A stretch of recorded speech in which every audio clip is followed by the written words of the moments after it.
传动系数算好了以后，我们现在开始调角度。调角度之前，我们先把这个模具的上模护、倒角高度，还有下模的这些参数全部设置好。还有一个板的厚度、材料设置好以后，我们到这个手动里面按手动加减，随便跑一个数字，比如说，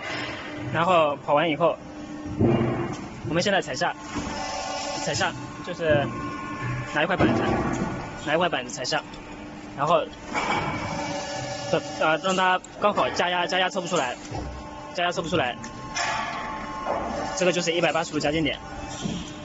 如果高了你就往下减，如果压深了往上加一点，然后调好了以后到手动里面去看一下，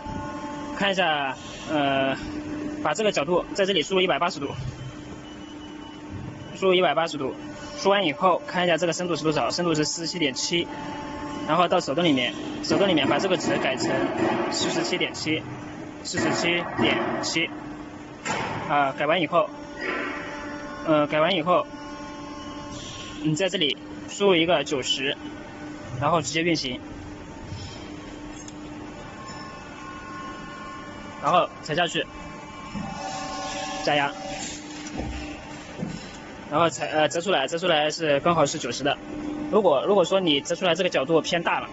就把这个槽口的宽度改大一点；如果这个角度偏小，比如说是80几度，你就把这个槽口的角度改小一点。然后我们现在折那个120度，再看一下120度折出来是多少？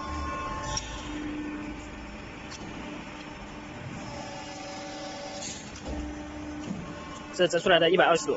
，120度的话也可以修改一个地方，就是说如果你的角度